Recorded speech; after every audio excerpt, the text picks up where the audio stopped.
তিনি থাকা সত্ত্বে এই যে পর্যটন ধ্বংস হচ্ছে, ডক্টর ইউনূসকে কেন প্রশ্নবিদ্ধ করা হচ্ছে না? ঠিক তদ্রূপ আমি যে আমার ঢাকা বিশ্ববিদ্যালয়ের ভিসি, ঢাকা বিশ্ববিদ্যালয়ের ক্ষেত্রে তাকে যে ডক্টর ইউনূসের মতো বানায় দেওয়া হচ্ছে। এই বিগত এক বছরে আমরা দেখেছি রাষ্ট্র কর্তৃক কিছু উদ্যোগ নেওয়া হয়েছে সংস্কারের ব্যাপারে, কিন্তু দুঃখজনক ব্যাপার হচ্ছে ঢাকা বিশ্ববিদ্যালয়ের ভিসি বিগত এক বছরে এমন কোনো উদ্যোগ গ্রহণ করেন নাই যেটা আসলে আমরা যে আশঙ্কা করছি যে হল পলিটিক্স বা দখলদারিত্ব রাজনীতি কিংবা গেস্ট রুম গণরুম এ ব্যাপারে যে শিক্ষার্থীরা যে কনসার্ন, তাদের যে দাবিটা বা আন্দোলন করছে, তাদের দাবির সাথে আপনি দ্বিমত করার কোনো সুযোগ নেই। কারণ দৃশ্যমান বিশ্ববিদ্যালয় কর্তৃপক্ষ এমন কিছু দেখাতে পারে নাই যে কারণে সে মনে করতে পারে যে আমাকে যে আগামী যে সরকার আসবে বা দলীয় সরকারের যে ছাত্র সংগঠন তারা যে গেস্ট রুম গণরুম নেবে না, এই নিশ্চয়তাটুকু বিশ্ববিদ্যালয় কর্তৃপক্ষের পক্ষ থেকে এরকম নিশ্চয়তা পায় না, সেজন্য তারা এরকম আন্দোলন করছে।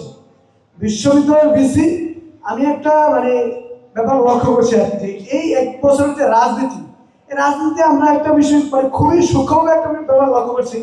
বিগত দিনে শেখ হাসিনার আমলে যদি অজপাড়া গ্রামে একটা ছাত্রলীগের খুবই সমর্থক অপকল্পনা করলে তার জন্য আমরা শেখ হাসিনাকে গালি দিতে পারছি, শেখ হাসিনাকে দোষারোপ করতে পারছি।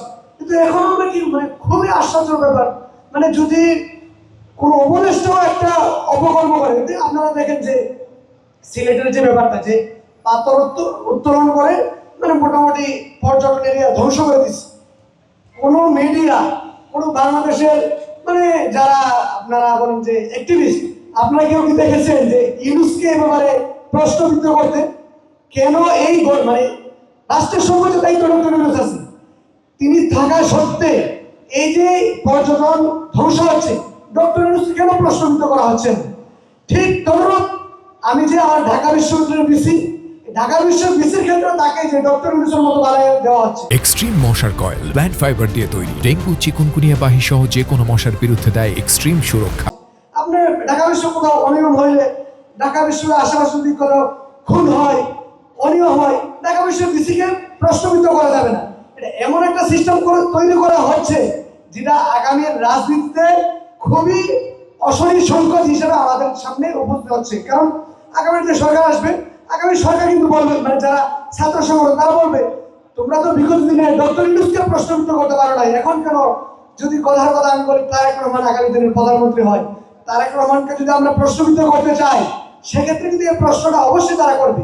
এই প্রশ্ন করার সুযোগগুলো কিন্তু অনেকেই করে করতে চাচ্ছে। তো সেই জায়গা থেকে এই যে ভিসি, তার উচিত তার মেরুদণ্ড সোজা করে বিশ্ববিদ্যালয়ের ছাত্র রাজনীতির ব্যাপারে একটা উদ্যোগ গ্রহণ করা, কিভাবে আসলে আগামী দিনের রাজনীতি বা বিশ্ববিদ্যালয়ে যে ছাত্রলীগ কোনো সংগঠনের ছাত্রলীগ হয়ে না উঠতে পারে, এবার সেই জন্য একটা পদক্ষেপ গ্রহণ করে এই ব্যাপারটা যেন তুমি তার দৃঢ়ভাবে একটা ভূমিকা রাখে।